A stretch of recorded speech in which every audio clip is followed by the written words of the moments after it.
Stop these bad habits. There's a saying I like, which is good times cause bad habits.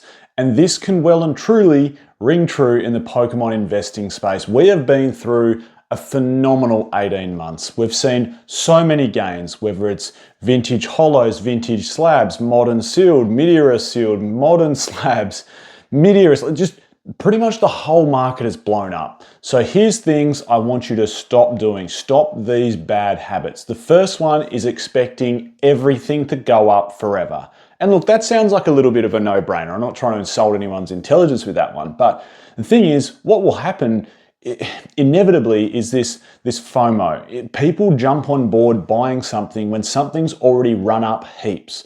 And they expect once it has run up heaps that it's going to continue to run up. And there's lots of rhetoric about it'll just keep going, it'll keep going. And I pick on this card a little bit. And maybe I just use it as an example fairly often because it's the flavor of the month. It's a popular modern chase card, if not the most popular modern chase card, and that is the Phantasmal Flames Charizard. This card did what cards normally do, but not quite to the extent we thought. What happens was it came out of the gate, you'll see on the graph here, it came out of the gate really hot, like a $1,500 raw card. Of course, on release week, that's what happens, and we'll go into that a little bit more in another point. And it dropped and dropped and dropped very, very rapidly, which is of course normal. And then rather than leveling out, it started climbing back up again. And it started climbing back up quite rapidly. Like I think it dropped to like, maybe a $400 US card, $450 US card. And it started climbing up all the way back up to $850 US. For a card that has a 1 in 400 pull rate and that has nearly 30,000 PSA 10 copies, that is an incredible run up. But what people expected, and there was lots and lots of talk about this card, people were expecting this card to continue to go up, straight up to $1,000 raw, $1,200 raw, $1,500 raw, back to maybe the price it was at release time. Lots of people were saying that, and it's just, you can't expect everything to go up forever. You've got to look at the mechanics behind a card. And look, it doesn't just go for singles. It can happen with sealed sometimes as well. The difference with sealed is a deflationary asset. As more and more gets opened, there's less left sealed on the market, meaning there's less supply of a nice minty sealed booster box or elite trainer box or Pokemon Center elite trainer box, whatever it might be. Whereas singles, as more and more time goes by, more and more supply hits the market.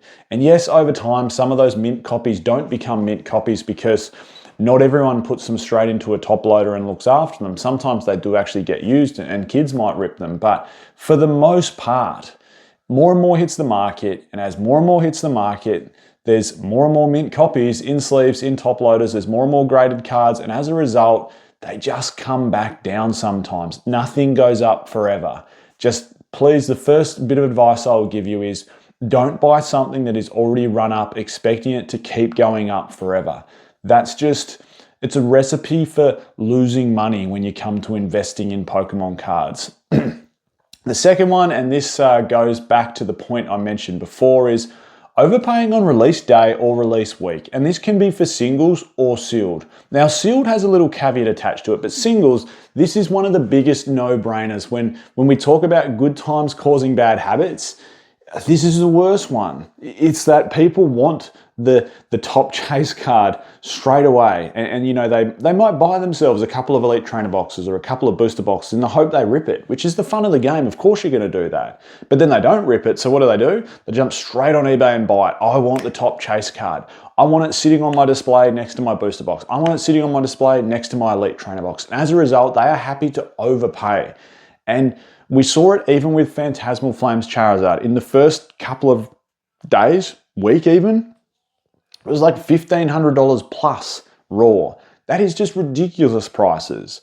I saw some of the PSA 10 auctions finished or buy it nows in the first fast graded cards that people sent off of that Phantasmal Flames Charizard, and they went for absurd amounts of money. And now look at it, there's nearly 30,000 copies and it's come back down to earth. So that's my second bit of advice is, yes, there's hype, 30th anniversary is about to hit us. Delta Rain Rayquaza comes after that. Don't buy into the hype and overpay massively on release day or release week. Let the market settle. Let it decide on the prices. You don't need something straight out of the gate. Now, this is a funny one for Sealed because Sealed has actually been doing interesting things.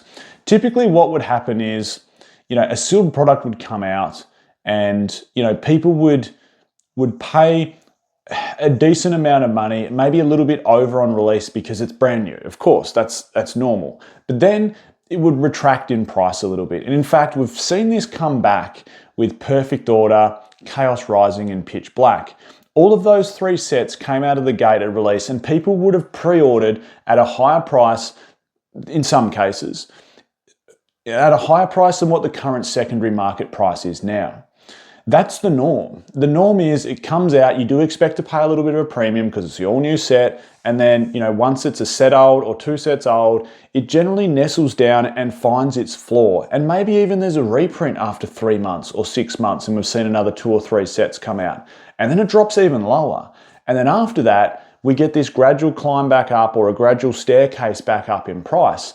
So just keep in mind that can also happen with Sealed. But some of the other Sealed product that we're seeing lately, that just hasn't been the case. The secondary market, it is worth way, way more on the secondary market than what it is at launch. So buying it at launch, sometimes I think in this market, if it's a very, very good set and there's lots and lots of hype around it, buying it at launch for a Sealed product can actually be a good play. It's arguably the cheapest you'll ever see it. And look, there is another counter argument to this that, if you buy something at launch and it does get reprinted in 6 months' time and it drops the market down, then you can always dollar cost average. If you buy in at $120 for a holiday set Elite Trainer box, and then there's a big reprint and the market price drops to $95, buy then, and your average might be $110 or $105 if you buy more at $95. It's as simple as that. Before we jump into number 3, I did want to give a shout out to today's video sponsor, which is of course the Collector app. There'll be a link in the description to download it. It's the one-stop shop for all your investing and collecting needs. It's just the best app in the business.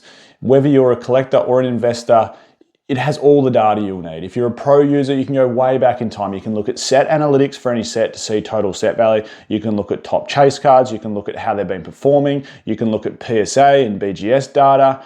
You can look at everything. Like everything you possibly need to make your investing and collecting journey easier will be in there. And on top of that, you get to see your whole portfolio and market trends and market movements across your portfolio. That gives you good data on what you could possibly hold or sell. Easy. Best app. Again, link in the description to download it. Number 3, buying too much of one thing. This can be a little bit of a catch-22 because someone could make the argument, well, if all you did was buy Evolving Skies or all you did was buy Team Up, you'd be absolutely loaded. You would have outperformed every other Sealed product. And you'd be right. Of course you'd be right. But we don't know, do we? And look, sometimes you can get it wrong. The amount of hype that was surrounding Vivid Voltage when it came out back in Sword and Shield era, the train had left the station. Like this set was on fire. It had new amazing rares, new color, rainbow Pikachu, plus a full Pikachu VMAX, like full art inside there. It was wanted and sought after. And if you'd gone all into it thinking it was going to be the next best thing, case in point, it sat and sat and sat for year after year after year at the same booster box and Elite Trainer box price. Why? Because you just don't know on print runs. That's the hard part. Now, we do know when a good set's coming. Like we know 30th anniversary is going to be good. Just looking at the set so far for Delta Rain, it looks like that's going to be a pretty damn good booster box as well. So, in my opinion, yes, you should buy more of a good thing, but putting all your eggs in one basket can be a really, really bad play. There is a saying, diversification reduces risk, and it's true. You never know what's going to go up. There can be some real sleeper sets. And look, it's hard to buy absolutely everything, isn't it? Especially in this climate, the economic times, it's hard to go, well, I'm going to buy a case of every single set. I'm going to buy a case of Elite Trainer boxes of holiday sets and a case of booster boxes of mainstream sets. You can spend upwards of $15,000 a year if you're doing that. And not everyone has that sort of money, of course. And but the point still remains, diversification, even if it's one booster box of each set, even if it's one elite trainer box of a holiday set, diversify, but there are going to be better performing sets than others. And really, it's as simple as, generally speaking, the higher the total set value, the better the set will perform long term. Number 4 on my list, checking prices every day. This is a really bad habit. And to be fair, I get stuck into this bad habit as well. I just log on to Collector. Let's see how things are going. Damn it, this is down. Damn it, that's down. But that's gone up. That's gone up. I don't know if it's the best thing for you. Personally, it's probably not. It's best just to let Father Time do its thing.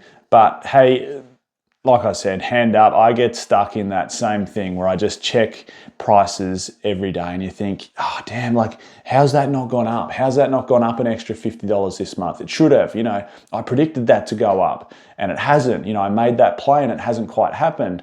Or what? Evolving Skies has dropped $200? Why is that happening? And look, keep in mind, not every auction that gets reported through to certain apps or buying or data websites, there can be rips and tears in boxes. I remember recently, like 2 Unbroken Bonds boxes sold shortly after each other, and both were pretty average condition boxes, and it brings the price of those down in apps and pricing websites. So just keep that in mind. Checking it every day can be bad. Sometimes it's nice, like leave it for 2 months and you come back and you go, whoa, like I didn't expect my things to make that many gains. Number 5, this is a really important one. Bad habit, ignoring print runs. And I'm going to pick on Prismatic Evolutions here for a little bit. First caveat I want to make is Prismatic Evolutions will be phenomenal long term. I think it'll perform every bit as well, if not slightly better than, or if not a fair bit better than, I should say, Hidden Fates. It feels very similar to Hidden Fates in that multiple print waves throughout eras of hype. Hidden Fates, 2019, 2020, COVID hits, the new PokeTuber phenomenon hits, celebrities, Pokemon cards, etc. Hidden Fates got multiple waves of reprints and was still sitting on shelves in vending machines, etc., upwards of 18 months after it's released. And every wave it got, squash prices back down, then it would climb back up, squash prices back down, climb back up. It sort of feels very reminiscent of Prismatic Evolutions. You look at the 2 sets, Prismatic Evolutions has a way higher total set value and way stronger chase cards inside. So that's why I think it'll perform a little bit better than Hidden Fates, but we can't deny how much it's been printed. That set has been printed into the absolute ground. And sometimes lesser printed sets, the sealed product will perform better, even if it's nowhere near as good a set. And we can look at the case in point for a few sets from Sun and Moon era. Like if you rewind back a little bit to, elite trainer boxes of things like Dragon Majesty, the set is nowhere near as good, but look at the price on it. Even if you look at the mainstream sets elite trainer boxes, like at the time, the hype was all around Hidden Fates elite trainer boxes. And you could buy, in 2019, 2020, you could buy Cosmic Eclipse elite trainer boxes for the same price. And you look at them now and you go, well, Cosmic Eclipse elite trainer boxes didn't cop the massive amounts of print runs that Hidden Fates copped. And then you go, well, how can you apply that to Prismatic Evolutions? And it's like, well, okay, there's been some pretty good solid elite trainer boxes sets come out throughout Scarlet and Violet era. Maybe you could compare it to something like Paldea Evolved. Like, will perhaps Paldea Evolved elite trainer boxes outperform Prismatic Evolutions elite trainer boxes? Why? Because of the print run of those elite trainer boxes. They're going to be rarer. Like, yes, the set's not as good, but that could be a play that you could possibly make. My final one I wanted to put into here is not budgeting. There's people that have racked up a lot of carnage on credit cards and everything. And look, this sounds like a little bit of a no-brainer. And most of you guys and girls watching, I know you're very probably sensible with your money, but it can catch us all off guard at some times. And that is just overpaying, like whether it's overpaying for a product because you really want it, or racking up credit card debt because you feel that your investment will outperform the amount of debt that your credit card will rack up. That's not a smart investment play. That's, leveraging yourself off Pokemon cards is risky to say the least. So that's my final little bit of advice. Hey, thank you so much everyone for tuning in. Your support means a lot. I'm Michael, this is Pokey Oz, and I'll catch you all next time.